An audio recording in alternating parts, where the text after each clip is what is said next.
டாஸ்மாக் வந்து மூடுறதுக்கு வாய்ப்பு இல்லை, ஆக்சிடென்ட் நடக்கிறத சரி போக்குவரத்தை தடை பண்ண முடியாதுன்னு மக்கள் நீதி மய்யம் தலைவர் கமலஹாசன் கருத்து தெரிவித்தார். ஐயோ பாவம், ஒரு டிவியை போட்டு உடைச்சு நொறுக்கிட்டு தானே அரசியலுக்கு வந்தாரு. ஊழல என்ன டிவி கொடுத்தாங்களா கிஃப்ட், அதை எதுக்கணும்னு இன்னைக்கு அறிவாலய வாசல்ல உட்காந்து கெஞ்சின்னு இருக்காரு. திமுகவோட வக்கீலா இருந்துகிட்டு இருக்காரு. Yes, I do agree. இந்த ஆக்சிடென்ட் நடக்குது, அதுக்காக போக்குவரத்து தடை பண்ண முடியாது. சரி, மக்கள் நீதி மையம் சார்பா வீடு வீடா பாக்கெட் சாராயம், ஏன்னா இப்ப சந்துக்கடை சாராயம் தான் இது. மக்கள் செத்து போயிருக்கிறது எதுல? சாராய கடை தனி, குவார்ட்டருக்கு 10 ரூபா. செந்தில் பாலாஜி ஃபிக்ஸ் பண்ண ரேட் இன்னும் ஓடிக்கிட்டு தான் இருக்குங்கிறாங்க. எனக்கு தெரியாது, நான் வந்து லா படித்தாலும் அந்த பாருக்கும் போனதில்லை, இந்த பாருக்கும் போகிறதில்லை. அதனால ஐ டோன்ட் நோ. அதனால நீங்கள் விபத்து நடக்காமல் இருக்க வந்து டிராஃபிக் போலீஸ் இருக்கா, வந்து இது சிக்னல் ஒழுங்குமுறை, இடது பக்கம்தான் போகணும், சட்ட விதியெல்லாம் இருக்கா, அதில் எதை ஃபாலோ பண்ணுது இந்த அரசாங்கன்றதுக்காக அவர் யாரும் ஆண்டவரா என்ன எது எனக்கு தெரியாது. மொத்தத்தில் வெட்கமான ஈச ரோசம் சூடு சொரணை எதுவுமே இல்லாமல் நான் ஊழலுக்கு எதிராக கட்சி ஆரம்பிக்கிறேன்னு சொல்லி இன்னைக்கு அறிவாலயத்தில் போய் வாசப்படியில் உட்கார்ந்துருக்கிற இந்த கமலஹாசன் இந்த மாதிரி தான் பேசுவாங்க, வேற பேசுவாங்க. நன்றி. விக்கிரவாண்டி இடைத்தேர்தலில் வந்து அந்த கள்ளச்சாராய பணிகள் வந்து எதிரொலிக்குமா? நிச்சயமா. ஏன்னா இப்போ இந்த கள்ளக்குறிச்சியில ஒரு 4 பூத்து, அதுல யார் யார் எதுக்கு ஓட்டு போட்டிருக்காங்கன்னு பார்த்தீங்கன்னா திராவிடியன் பார்ட்டிக்கு ஓட்டு போட்டவங்க தான் இவர்கள் சாவை வரவேற்று விலைக்கு வாங்கியிருக்கிறார்கள் கழகங்களை ஆதரித்து, அப்படிங்கிறது தெளிவா தெரியுது.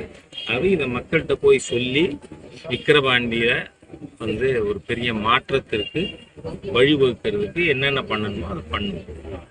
ஆர்எஸ் பாரதி சொல்றாரு, இடைத்தேர்தலில் வந்து எந்த சம்பவங்கள் நடந்தாலும் திமுக வந்து வெற்றி பெறுவதுன்னு ஆர்எஸ் பாரதி. ஐயோ, நான் என்ன சொல்றேன், அவர் ஆர்எஸ் பாரதினா என்ன ரோட் சைடு பாரதியா?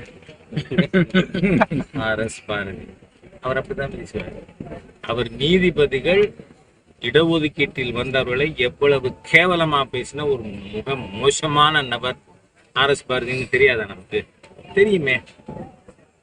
அதனால ஒரு மோசமான நபர், அப்படிதான் இதையும் பேசுவார். மக்கள் பாடம் கற்பிப்பார். Okay, thank you. பாஜக சிபி கேட்டிருக்காரு சார்.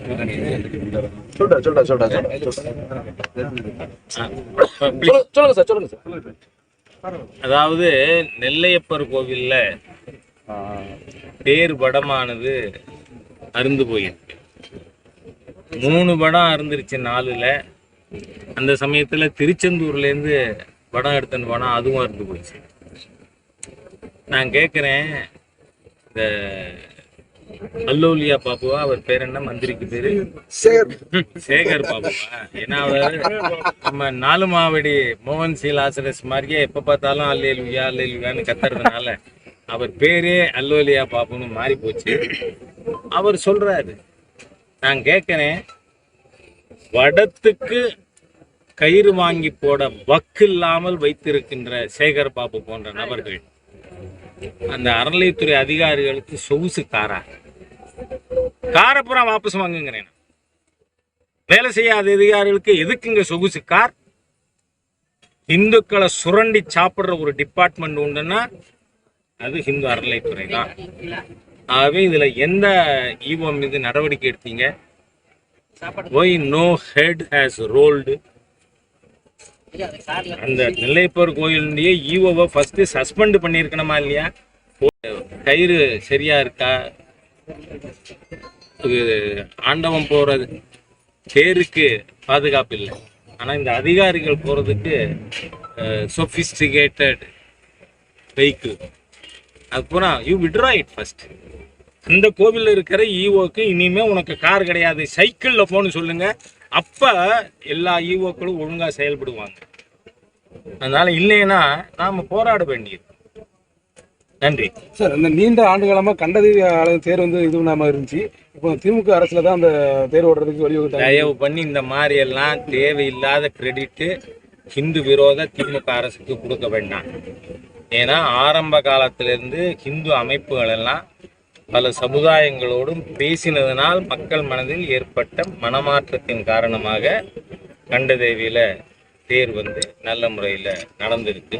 அதுக்கும் ஸ்டாலினுக்கு என்ன சம்பந்தம்? இவர் தான் போய் அங்க சாமிக்கு தேங்காய் உடைச்சு தேரை இழுக்கிறதுக்கு ஏற்பாடு பண்ணாரா?